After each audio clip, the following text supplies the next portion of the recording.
How you doing? I'm Joe Dallas. This is Christians in a Cancel Culture. This is a podcast where we talk about the issues that the church more and more is being called on not just to express, but to defend. I've often said these days, just saying you're a Christian is probably not going to get you in trouble.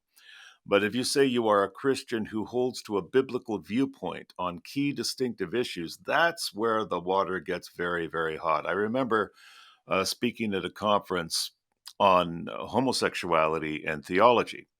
And I was pointing out why it is a serious error to try to rewrite the scripture to accommodate that particular behavior through what I call pro gay theology. At the end of the conference, a man came up to me very agitated and he pointed me to 1 Corinthians 1:13, where Paul asked rhetorically, is Christ divided? And this guy said, hey, you're dividing Christ. You're dividing the body. There are gay Christians in the body. There are straight Christians in the body.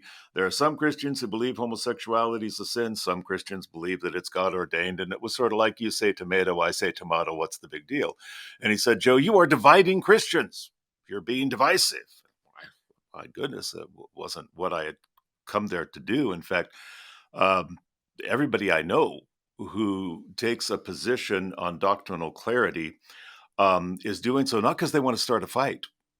It's just they are trying to respond to errors that the church more and more is embracing, which is something I've come to feel pretty strongly about. Pointing out error within the body is not the same as dividing the body. Something's wrong with my body. I had a severe case of COVID, landed me in ICU last year for a week, and I was on an oxygen tank for a month after that. That was a pretty serious error in my body. Addressing that error was necessary for the health of my body. Good grief, I wasn't dividing my body by addressing that. I was actually trying to heal the body. Now, you know, and I know that we can be jerks about this. You can get self-righteous and pompous and start what we used to call sin sniffing to try to find, is anybody wrong about anything? And if they are, aha, the inquisitor. You pick out secondary issues and you make them primary, but essential doctrines, that's another matter. We cannot just agree to disagree within the church on primary doctrinal issues. First, because the primary issues themselves are critical. There is only one correct view on them. That's not the matter of opinion. That's the matter of truth. If something is inherently true and is a primary issue, there's not much wiggle room there. Secondly, I know this from hard experience. It starts with revision. It ends with restriction. Without exception, whenever I have seen a church or an organization adopt a liberalized, what we would call progressive Christian view on a key issue, it starts by the group or the individual saying, well, this is an alternative viewpoint. We're all believers. Can't we all just get along? You hold on to your view, but let me introduce mine as well, and we'll be in communion and we can be together. It never plays out that way. Without exception, the people or groups holding the revisionist or the progressive viewpoint eventually gain in influence and start elbowing the conservative view out of the way and saying there's a new sheriff in town, either convert or shut up, which is why we need credible voices that are clear, biblically based, and accessible, who can help us better understand what are the primary issues, how do we explain and defend our position on those issues in a way which is loving, yes, but which is also uncompromising. That's why I'm so excited to have Alisa Childers here with us. Alisa is, you remember her from the group Zoe Girl, a very popular Christian contemporary music group. She is also the author of the book Another Gospel through Tyndale Publishing. Another Gospel. I have said before, this to me is the definitive work on progressive Christianity because it nails all the main topics associated with progressive Christianity, but it does so in a way that's very accessible. I mean, Alisa writes in a way that you can read without being a PhD, and that's the only kind of book I can read with any understanding. Her latest book, though, put out just last year, or this year, excuse me, is titled Live Your Truth and Other Lies, Exposing Popular Deceptions That Make Us Anxious, Exhausted, and Self-Obsessed. She is absolutely, I believe, the top influencer today when it comes to the topic of progressive Christianity, what it is and why it's a priority issue. And that's why I am so excited to get to have her on the podcast. So, Alisa, I want to welcome you and I want to thank you for taking the time to be with us today. I've been looking forward to talking with you for so long. So, again, thank you for being here. Oh, I'm excited. I'm looking forward to it. Thanks so much for having me. Yeah. Well, you are, as I said, an influencer. That's an overused term today. It's kind of like the term hero. You don't want to throw it around too easily, but it's true. You are a major influencer on this subject of sound doctrine and the clarification of what progressive Christianity is, and also um, how uh, how to avoid it. You wrote the book Another Gospel largely, as I understood it when I read it, birthed out of your own experiences and then what you have seen as a critical need in the church to get some clarity on what the progressive Christian movement is and how it does qualify for what really Paul described when he told the Galatians, somebody comes preaching another gospel, you don't buy it. I mean, it's unacceptable. When you wrote the book, I'm curious. I always want to know when somebody writes a book, what are the main takeaways the author wanted people to get from it? What are the main takeaways you want us to get when we read another gospel? Yeah, thank you for asking that question. So, how I organized the book as far as what those takeaways would be, it was very actually difficult to organize because I wanted to write it in a way in which I could tell my story of going through an intense time of doubt and deconstruction as a result of being in a small class study group at a church that would eventually go on years later to identify itself as a progressive Christian community. So, I wanted to tell that story so that the reader could understand what it feels like for a church to start heading in that direction and then fully go into an embrace of progressive Christianity as a label. I wanted them to recognize the pitfalls. I wanted them to be in my head as I was thinking through some of these topics. And so it's largely a memoir, but I wanted to hit the major theological points of progressive Christianity as well. Right. Because you could come at this from so many different angles. You could actually write about this movement from a political angle. There's some sociological scholarship that's been recently coming out that actually demonstrates that progressive Christianity emphasizes politics actually more than conservative Christians, which goes I against the agree. narrative we hear so Hmm. often. But I chose not to analyze it from a political standpoint, although it is very political. I wanted to show that this isn't just a group of Christians who are changing their minds on some political issues or maybe embracing the messy authenticity of their lives. If that's all it was, I wouldn't be all that concerned about it. But that's why I called the book Another Gospel, because I want people to understand is that at its very core, progressive Christianity denies core essential doctrines of the Christian faith, doctrines that have made Christianity unique in the world for 2,000 years. And so I trace the book through a narrative arc. I talk about the progressive view of the Bible, which is essentially to see the Bible more as a human book written about God than a divine book written to humans. Then I go to the progressive view of the cross, which, if we take a look at classical, if you ask a room full of Christians, why did Jesus die on the cross? They're going to probably say in chorus, for my sins. And of course, this goes back to one of the earliest creeds in all of Christianity. This is what Christians have believed Jesus accomplished on the cross, was that there was Hmm. some sort of a sacrificial offering that was made for sins, that he was our substitute. But in the mind of the progressive Christian, the idea that God the Father would require the blood sacrifice of his only son, this implicates God's moral character, turning him into a cosmic child abuser. So any view of the atonement that would be substitutionary or sacrificial is denied in progressive Christianity. And then finally, just taking a look at the gospel as a whole. So in progressive Christianity, they don't believe in this narrative of sin and redemption, that our sins would separate us from a holy God, that we need redemption through the cross. The resurrection is sort of like, yeah, take it or leave it. It's not a huge deal in progressive Christianity.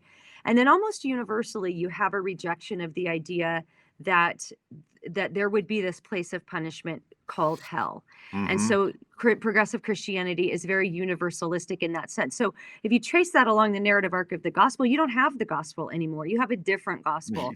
You're And right, you again, just that's why took I out called everything. my book Yeah. Yeah, you took out all The the main Gospel of Hell. ingredients there. Yeah, yeah. Yeah. It almost seems like if w looking at it very simplistically, like the highest ethic of progressive Christianity seems to be niceness, that you want to Mm. go with what is complementary and non-confrontive and just very, very gentle and nice with people.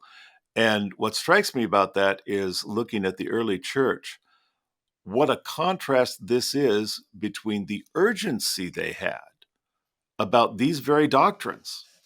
I mean, because obviously one of the core beliefs they were operating out of was, hey, people are lost. We need to preach a gospel of salvation. So we're going to go out and die. We're going to get stoned to death. We're going to get burned. We're going to get whatever happens. We're going to get scattered, but we are going to preach this message because there was, again, that urgency and there was clarity. You listen to the sermons in the early church, you know, you might not have liked them, but you'd have known where they stood. So, Yeah, that's right. yeah, no, it really does seem like the niceness is a big, big part of that. Um, I know, like when I personally get excited about something, I can tend to think, well, if I'm excited about it, everybody has to get excited about it. And if I think it's a problem, everybody, it's a big problem. Come on, pay attention. I know, come on, come on. There's 1,000 things that Christians can be concerned about today. Okay.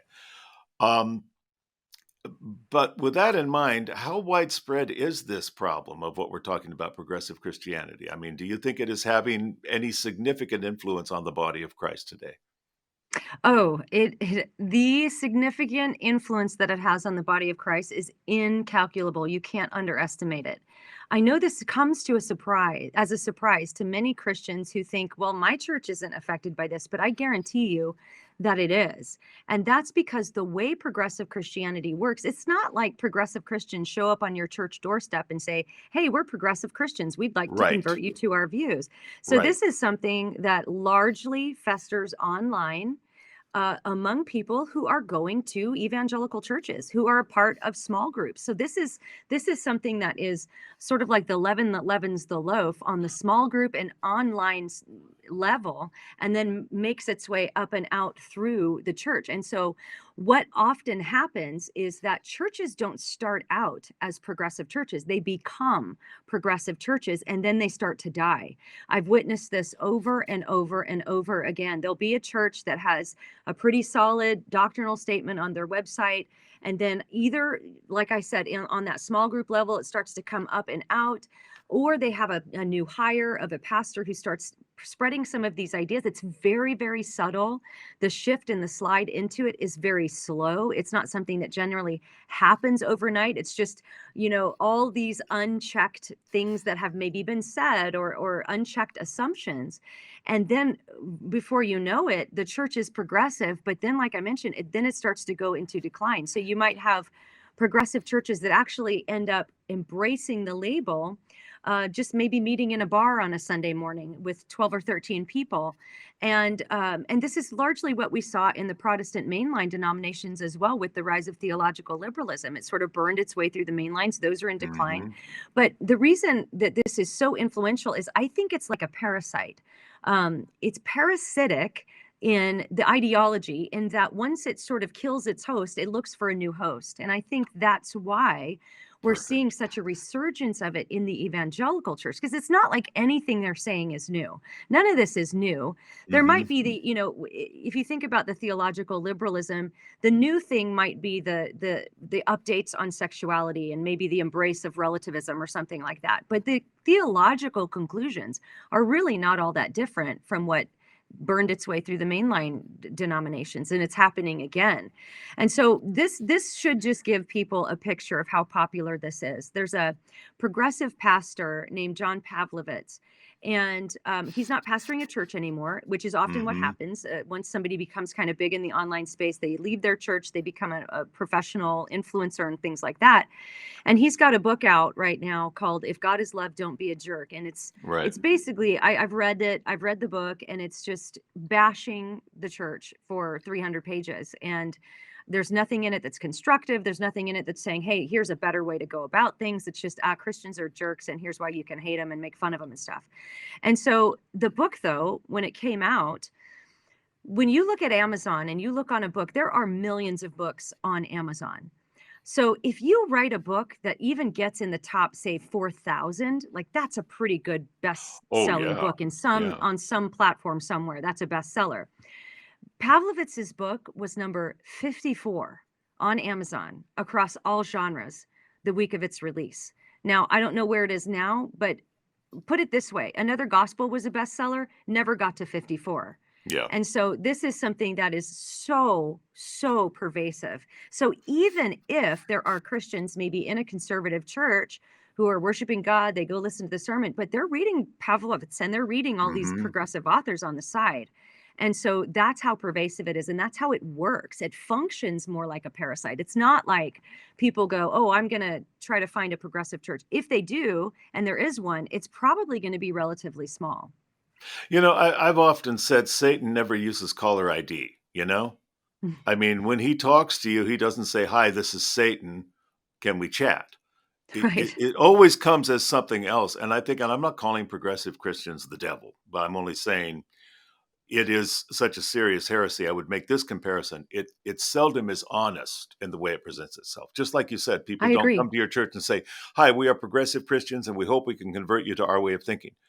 They just leave out the word progressive. We're Christians.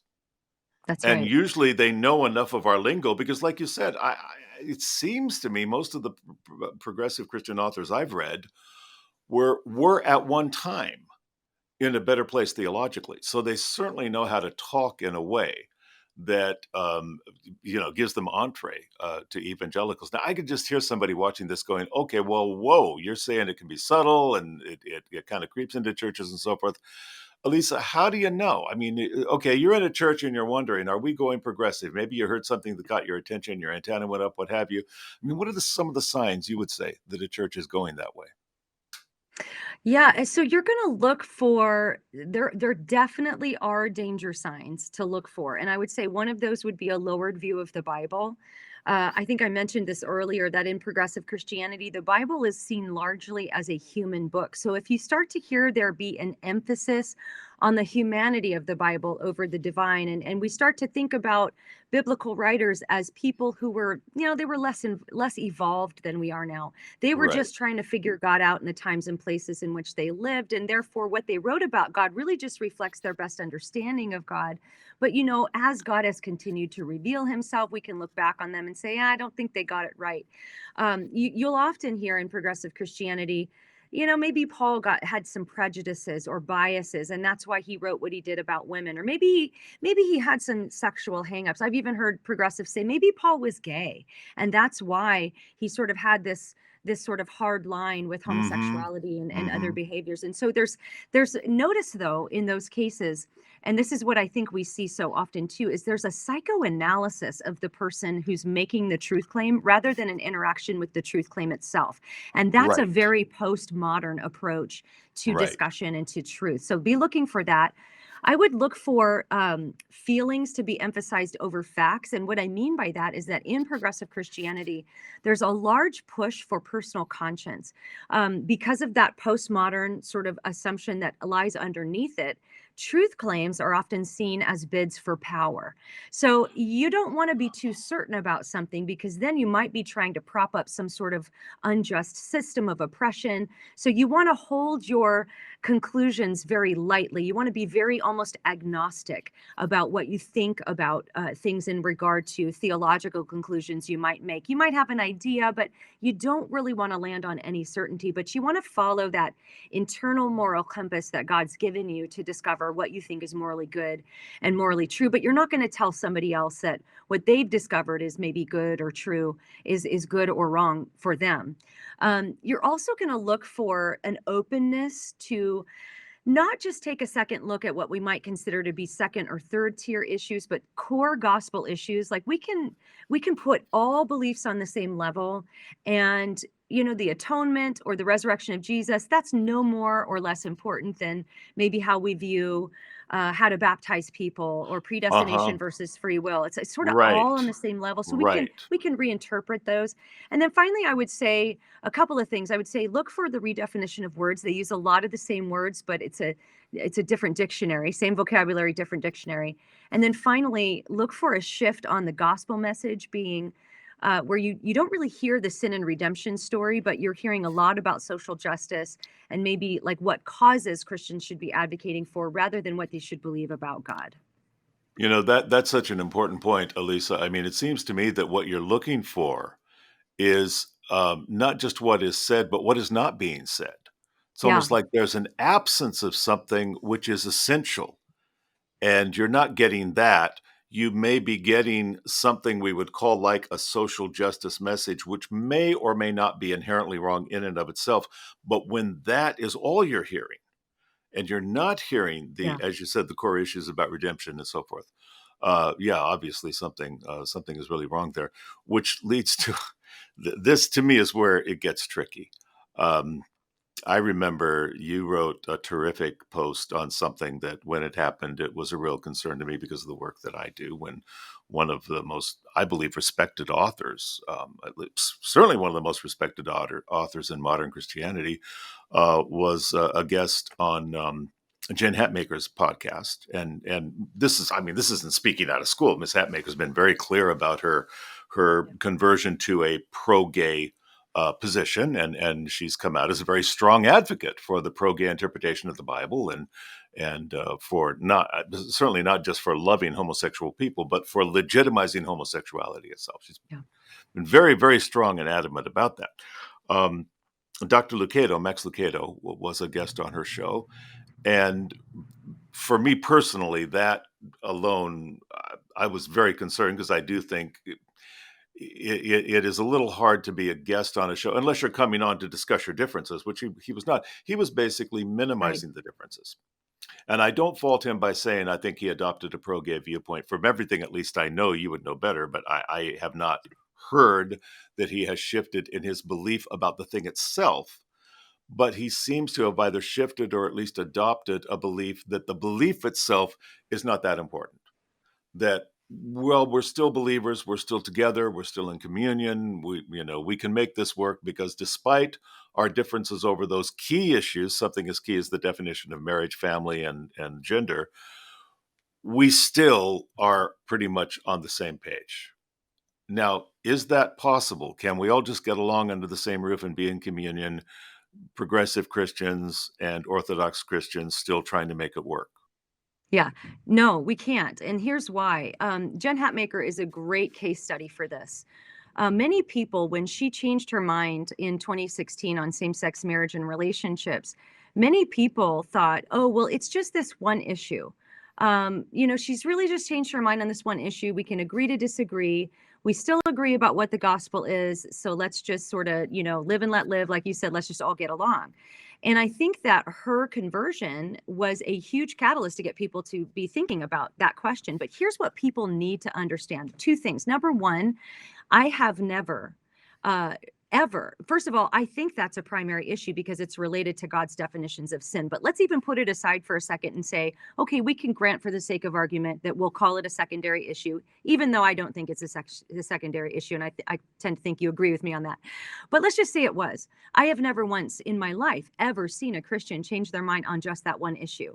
And Boom. what we often Exactly. see is when they do, it catapults them into a rejection of other core essentials of the faith. Jen Hatmaker is no different. Although what people do need to be aware of in the case of Jen Hatmaker is that this wasn't just her changing her mind on one issue. She had been quoting Richard Rohr for years. She had changed her definitions of the gospel. She had really basically stopped interacting with any meaningful definition of the real gospel years before she changed her mind on same sex marriage and relationships. Now, that was sort of the catalyst that threw her completely into the progressive Christian camp. Her podcast became a who's who of progressive Christians. And she's at the point now where I was just looking at her Instagram the other day. I mean, for all intents and purposes, she is just teaching paganism, that you are your own Hmm. God. And so, I think an argument could be made that it's a slippery slope for people. I think she was already there. frankly, before she changed her mind on that. But even that said, no, this isn't something we can agree to disagree about, because progressive Christian, like I said earlier, if progressive Christianity was just about some people saying, look, Christians have been too legalistic, we want to embrace more grace. Christians maybe haven't handled the homosexuality issue with the most amount of love and care for our brothers and sisters who might experience attractions in those ways. We can do better. If that was all it was, I wouldn't even be speaking out against it. But I'd be it's all because in. it's these, right? We'd be like, yeah, that we want to do that too. But it's the core rejection of the definition of Christianity itself. It's giving you a completely different God. It's a different Jesus. It's a very, very subjective Jesus that's really made in the image of the person who's expressing what they think Jesus is. Jesus is almost like this mascot that gets put on whatever agenda you have. So if you want to, for example, if you want to promote social justice, and when I say social justice, I don't mean biblical justice. I mean the definition of justice that Hmm. culture has largely Right. adopted, which would be to pit everybody as oppressed versus oppressor and kind of pit everybody against each other. And then say, well, this is what Jesus would do, or this is how Jesus would treat sexuality. At that point, you just have a God made in your own image, and it's not a Jesus who can save you. And that's why this matters so much to me, because this is not simply like where the Baptists and the Presbyterians might disagree on baptism or Right. something along those lines. This is a different gospel, and the Bible is just so clear about how we are to interact with false teaching, false doctors. I mean, Jesus himself called false prophets wolves. These are people who are Right. actual wolves. They look like sheep, but they're ferocious and they're hungry and they want to feast on the sheep. And he said, you'll recognize them by their fruits. And that fruit has to do with looking at the obedience in their life. It doesn't mean looking for if their teachings make you feel good or bad. It means, does this produce the fruit of obedience in their lives and in your life? And if somebody is teaching you that what God calls a sin is not a sin, then that's a false prophet according to Hmm. Jesus. That's somebody who's Hmm. leading you into sin and away from God. So I think, but even to talk that way in our culture, I think people are so shocked because they're not used to that. They're so used to this. You mentioned earlier this niceness, everything being Hmm. so focused Hmm. on being nice. And I think that that's part of the problem, though, is because as we see, even if that is a good goal, it doesn't work because progressive Christians are notoriously not nice to anyone who disagrees with their core assumptions. In fact, they're quite brutal if you disagree with their core assumptions. And so it doesn't Yeah. even work, even if you want to try to be nice. That's why I was laughing to myself when you were talking about how they were saying we should not be too certain of anything. And I thought, are you kidding me? I know of no one more certain of things Yes. than the people I know who are progressive Christians, who are more adamant about their positions.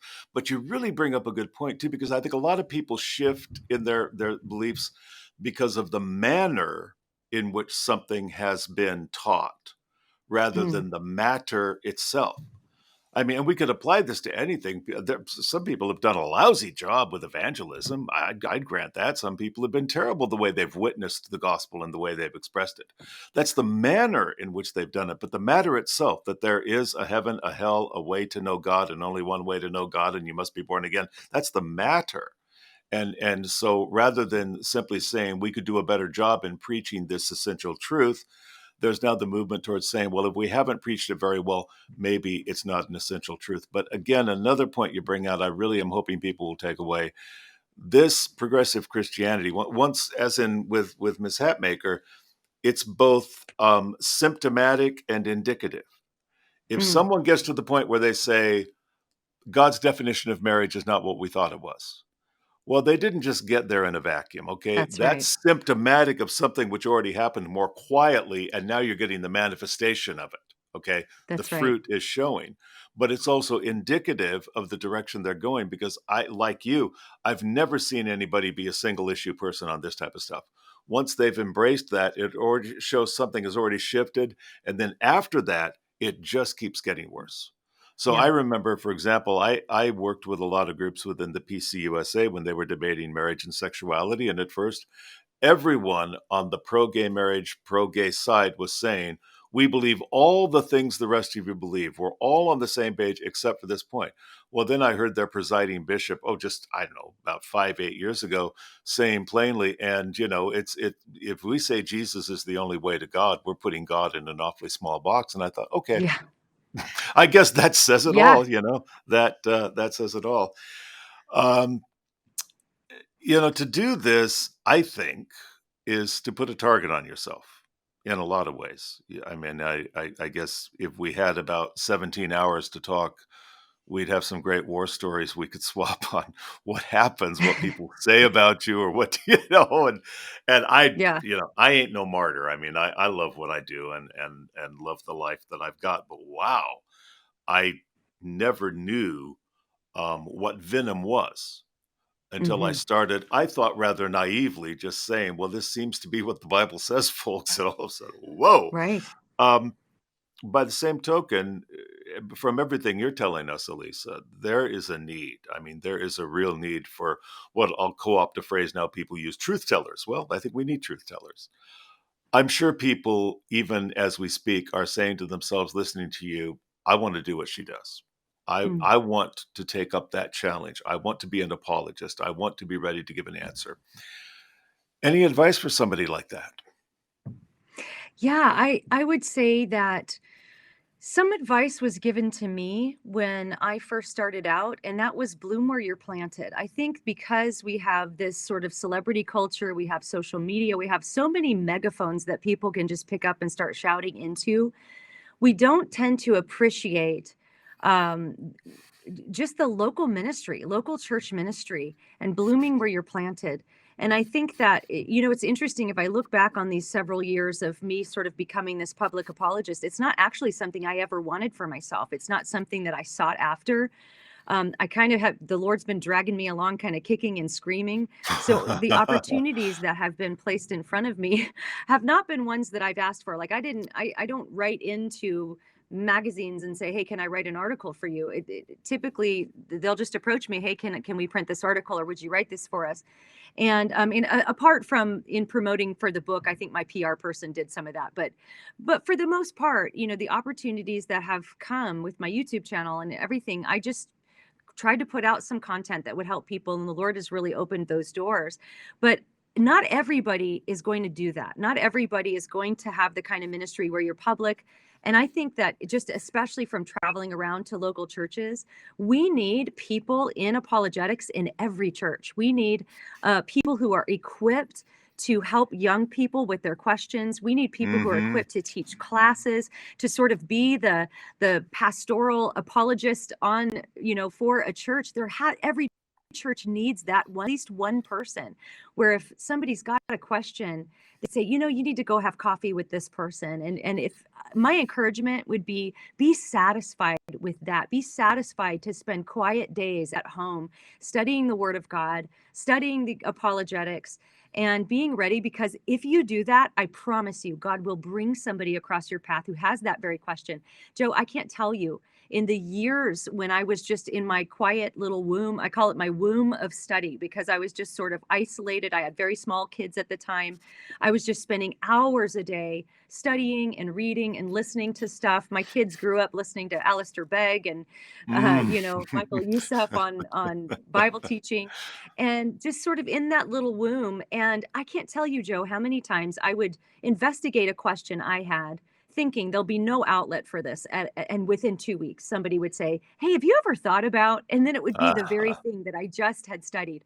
So, take joy in that. That would be my advice, but don't feel the pressure to be some big famous person doing it, because honestly, Joe, I'd be content today to just go. I mean, honestly, I just did a conference with some Mennonite women. I'm like, I think I could do this. Like, I think I could move out to Pennsylvania and become Mennonite and bake some sourdough bread and churn some butter and just love God. So I think being content with the simple things is important. And then God will take you where he wants you to go. that's so funny. I remember going out to speak to a group of Amish elders in Pennsylvania, and on the one hand, I felt like the whore of Babylon. I mean, Right. my whole life was like, boy, am I carnal next to these Yeah. guys. Yeah. I know. But I there show up with was all the something makeup about and that I thought, what a wonderful simplicity of life. But yes. I I don't know anybody who's gone off the rails, and I'm sure we both know plenty of people who started off well and then their ministry took off and they basically had exposure without much grounding Mhm. personally. I haven't known one who did what you just described.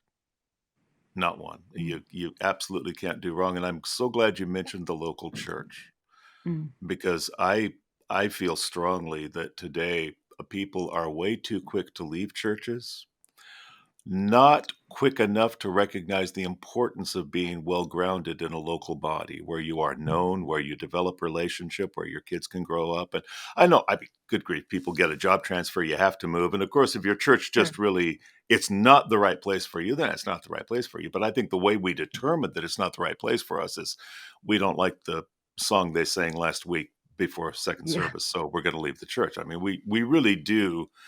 I guess it's indicative of the times we drop. I think we drop relationships pretty quickly too, and we drop people and even marriages pretty casually. So, I Mhm. guess that's part of the problem of the time. But that's awfully good advice for anyone.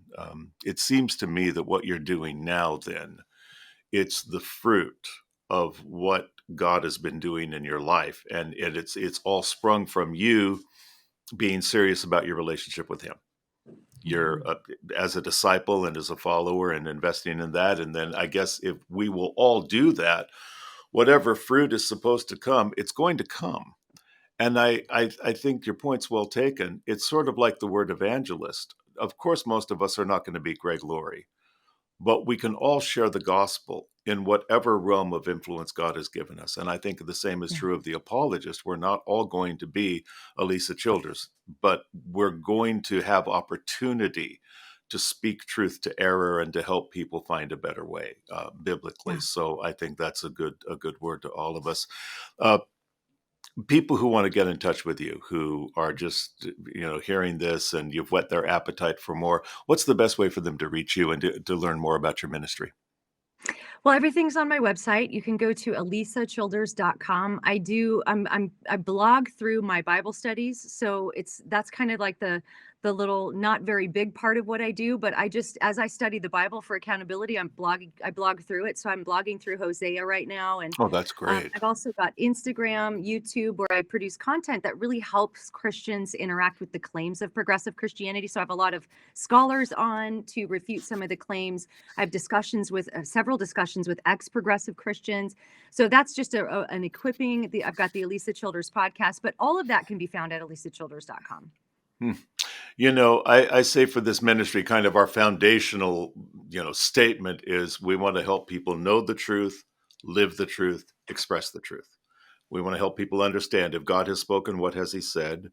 How do I live that first before I go shooting my mouth off about it? But then also, how do I express it? And I mean, in just Mm. this conversation, you nailed all three, Alisa.